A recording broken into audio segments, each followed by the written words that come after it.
샹크스는 루피의 인생에 가장 큰 영향을 끼친 인물이자 어린 시절 루피를 구해준 은인이기도 합니다.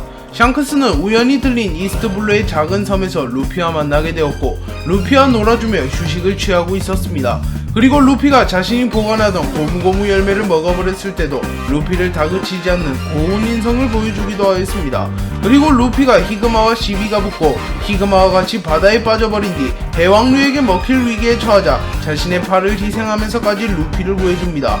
그리고 훗날 흰수염에게 신세대에 걸고 왔다 라고 말하며 후회하지 않는 모습도 보여주었습니다. 그리고 샹크스는 로저에게 물려받은 밀짚 모자를 루피에게 물려주고 훗날 루피가 훌륭한 해적이 되면 돌려받으러 오겠다고 말하였고 루피는 그날 이후부터 해적왕이 되겠다는 목표를 가지게 되었습니다. 루피는 샹크스에게 물려받은 밀짚 모자를 매우 애지중지하는 모습을 보여줍니다. 평소에는 타인이 시비를 걸거나 자신을 폭행하여도 그냥 대충 무시하고 넘어가는 유쾌한 루피이지만 만약 밀짚 모자를 건드리거나 훼손시키는 행위를 저지르며 곧바로 돌변하여 죽일 각오로 상대방을 공격합니다. 그리고 루피를 가장 대표하는 매개체도 밀짚 모자가 되었으며 정상결전 당시에는 루피라는 이름보다 밀짚 모자가 더 유명했을 정도입니다. 그리고 원피스를 남긴 전설적인 인물 조이보이가 착용했던 장신구도 밀짚 모자였다는 것이 밝혀졌고 해적왕 로저가 착용하던 모자도 밀짚 모자이기에 밀짚 모자는 원피스 세계관에서 가장 근본 있는 물건이 되었습니다. 루피는 어린 시절부터 해적이 되고 싶어 하였으며 더 나아가 해적왕이 되고 데뷔보 원피스를 찾고자 하였습니다. 또한 샹크스를 만난 이후에는 확실히 마음을 굳혔으며 현재까지도 해적왕이 되겠다는 마음에는 변화가 없습니다. 그리고 실제로도 루피는 현재 사왕을 제외하며 가장 해적왕에 가까운 인물이 되었으며 흰수염, 카이도우, 빅맘이 무너지며 사실상 티치를 제외하면 루피를 막을 인물이 없습니다. 하지만 검은수염 해적단에는 고대 문자를 해독할 수 있는 인물이 없으며 고대 병기도 아직까지 획득하지 못하였기에 실질적으로 밀짚 모자 일당이 해적왕을 배출할 가능성이 가장 높다고 볼 수 있습니다. 또한 흰수염도 죽기 직전 루피를 미래의 해적왕으로 평가하였고 티치는 해적왕이 될 수 없다고 단언하였습니다.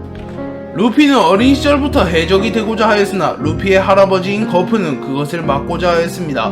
그래서 거프는 루피를 해적의 길로 빠뜨린 샹크스를 싫어하는 모습을 보여준 적도 있습니다.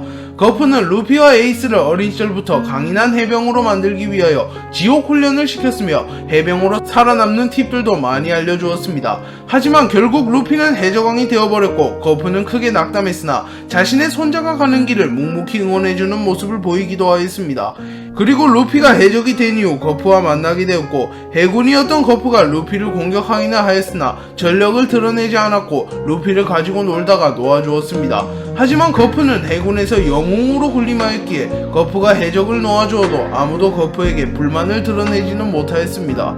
루피와 에이스는 친형제는 아니었지만 어린 시절 사버와 함께 도원결의를 맺고 친형제 이상의 우애를 보여주었습니다. 그리고 에이스와 루피는 알라바스타에서 오랜만에 재회하게 되었고 이 당시에는 에이스가 루피보다 훨씬 강한 모습을 보여주었습니다. 그리고 에이스는 동생 루피에 비하여 훨씬 점잖고 진지한 모습을 보여주며 형다운 모습을 보여주었고 많은 독자들은 그래도 형이 낫다, 루피 같은 애가 2명 있었으면 이라고 말하며 안심하는 듯한 말을 하기도 하였습니다. 에이스가 티치에게 패배한 뒤 해군본부에 넘겨졌고 해군본부는 에이스를 공개 처형하기로 결정하였습니다. 그리고 루피는 자신의 형을 잃을 수는 없었기에 징베, 버기 등과 함께 정상결전에 참전하기로 결정합니다. 그리고 루피는 정상결전에서 루키라곤 믿기지 않는 활약을 하였고 폐왕색 패기를 사용하여 극적인 타이밍에 에이스를 한번 구해주기도 하였으며 많은 강자들에게 주목을 받게 되었습니다.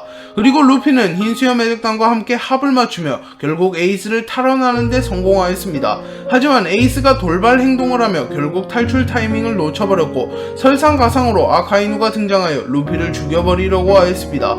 그리고 에이스는 자신을 희생하여 루피를 구해줍니다. 그리고 눈앞에서 형의 죽음을 목격한 루피는 결국 정신이 붕괴되어버리고 이 사건을 계기로 더욱 강해지기로 마음먹습니다. 루피는 어린 시절부터 다단과 거프에게 길러졌으며 어머니와 아버지가 한 번도 루피를 보러 오는 장면이 나온 적이 없었습니다. 하지만 루피는 고아는 아니었으며 루피의 아버지는 살아있었습니다. 루피의 아버지는 전세계 최악의 범죄자라고 불리는 혁명군의 수장 드래곤이었으며 드래곤은 아들의 안전을 위해 일부러 루피와 거리를 둔 것으로 추측됩니다. 그리고 드래곤은 갑자기 로그타운에 나타나 루피를 위기에서 구해주기도 하며 그래도 아버지다운 모습을 보여주었습니다. 다만 아직 루피의 엄마는 언급된 적조차 없기에 원피스를 보는 독자들은 루피의 어머니가 누군지도 크게 궁금해하기도 합니다. 루피는 이스트블루에서 태어났으며 처음으로 이름을 날린 지역도 이스트블루였습니다. 또한 이스트블루에서 조로, 쌍디, 나미, 우솝 등을 영입하였기에 어떻게 보면 전설이 시작된 곳이라고 볼 수 있습니다. 루피는 이스트블루에서 이름을 날리던 강자들을 여러 제압하였는데요. 루피는 조로를 영입하는 과정에서 모건 대령을 쓰러뜨렸습니다. 그리고 우솝을 영입하는 과정에서 캡틴 크로를 쓰러뜨렸고, 쌍디를 영입하는 과정에서 돈 클리크를 쓰러뜨렸습니다. 또한 나미를 영입하는 과정에선 아론을 쓰러뜨리며 이스트블루의 최강자가 되었습니다.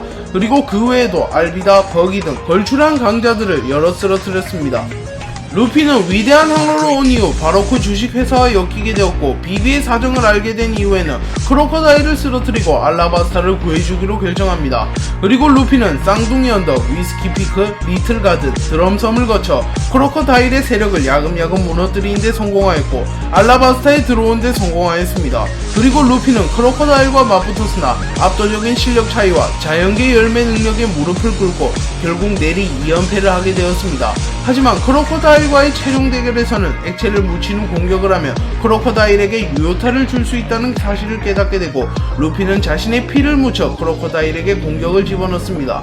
그리고 결국 루피는 크로커다일을 무찌르는 데 성공하였고, 로빈을 자신의 동료로 영입하는 데 성공하였습니다.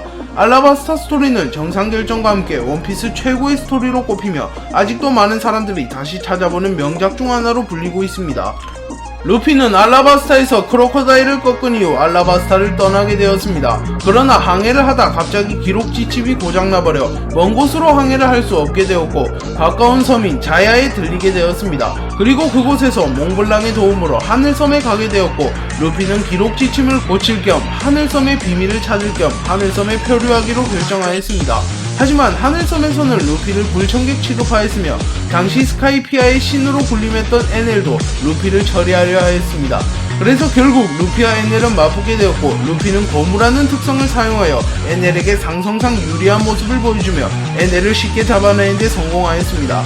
그리고 에넬에게 지배당하던 하늘섬의 주민들은 자유를 되찾는 데 성공합니다. 루피는 스카이피아에서 내려온 이후 워터세븐에 들리게 되었습니다. 그리고 그곳에서 메리오를 수리하려고 하였지만 메리오가 수명을 다했다는 것을 깨닫게 된 루피는 메리오를 버리려고 하였고, 분노한 우솝은 루피에게 싸움을 겁니다. 그리고 루피에게 패배한 우솝은 결국 밀지모자 일당을 잠시 동안 탈퇴하게 되었습니다.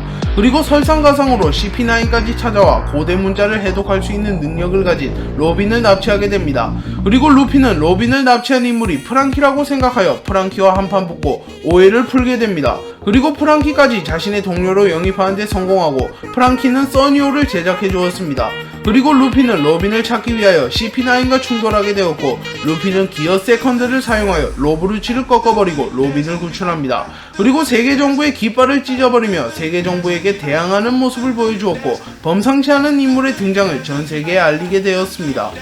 루피는 정상결전에 참전한 이후 밀짚모자 일당 선원들에게 2년간 수련을 하고 더 강해진 이후 다시 만나자고 말하였습니다. 그리고 루피는 레일리에게 수련을 받기 시작하였고, 레일리에게 패기를 중점으로 수련받기 시작하였습니다. 그리고 루피는 폐양색 패기, 무장색 패기, 견문색 패기를 다룰 수 있게 되었고, 훗날 효아라범에게 다시 수련받으며 현재는 패기의 2차 각성까지 완성했습니다. 일부 독자들은 레일리 저만은 루피 같은 재능러한테 2년간 패기만 가르침? 효아라범 일주일이랑 레일리 2년이 비슷하네 라고 말하며 레일리를 비판하기는 하였으나 레일리가 훌륭한 스승인 것은 분명하며 루피의 목숨을 구해준 은인인 것도 사실입니다.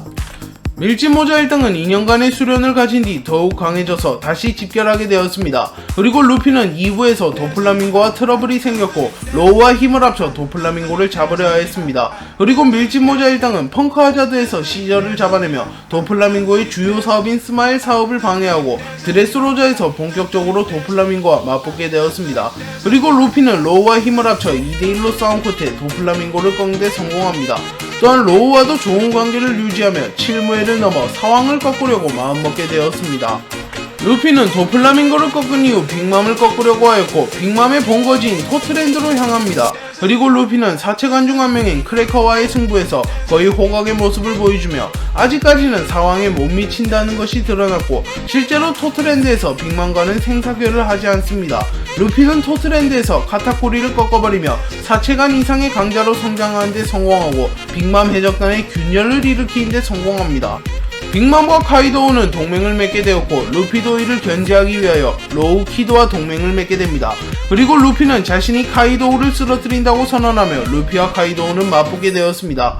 하지만 첫 대결에서는 루피가 카이도우에게 원컵 나버렸고 루피는 카이도우를 이대로는 잡을 수 없다고 판단하였고 효하라본과 수련하여 패기를 2차 각성하는 데 성공합니다. 그리고 루피는 이전과는 차원이 달라진 강함을 보이게 되었고 카이도우에게 유효타를 집어넣는 모습을 보여주며 최초로 카이도우를 꺾을 유력한 인물이 되었습니다. 과거부터 루피의 최종 보스로 추측받던 인물은 대표적으로 아카이노와 티치가 있었습니다. 아카이노는 루피의 형 에이스를 죽인 루피의 원수이자 현 해군본부 원수에 올라간 해군의 리더입니다. 그리고 티치는 일부 때부터 루피와 대립구도를 이루었고 에이스를 죽음으로 몰고 간 근본적인 원인입니다. 또한 사왕 중에서도 가장 높은 잠재력을 지닌 인물이기도 합니다. 하지만 임이라는 인물이 등장하여 두 캐릭터가 최종 보스가 될 가능성은 적어졌는데요. 임은 천룡인들의 왕이자 세계 제1의 권력가이기에 루피가 훗날 해적왕이 된 이후에도 계속하여 대립할 것으로 추측되며 최종적으로 임을 꺾어야 루피가 진정한 해적왕이 될 것으로 추측됩니다. 루피는 원피스에서 인기가 제일 많은 캐릭터입니다. 제1회에서 7회 인기 투표에서 한 번도 1위를 빼앗긴 적이 없으며 조로, 에이스, 로우조차도 루피를 꺾지 못하였습니다. 물론 사망 직후 에이스, 과거 회상버프 로우, 아무 일도 없었다 조로가 위협을 하기는 하였으나 결국 최종적으로는 루피가 늘 1위를 차지했습니다. 네, 오늘 영상은 여기까지입니다. 시청해주셔서 감사합니다.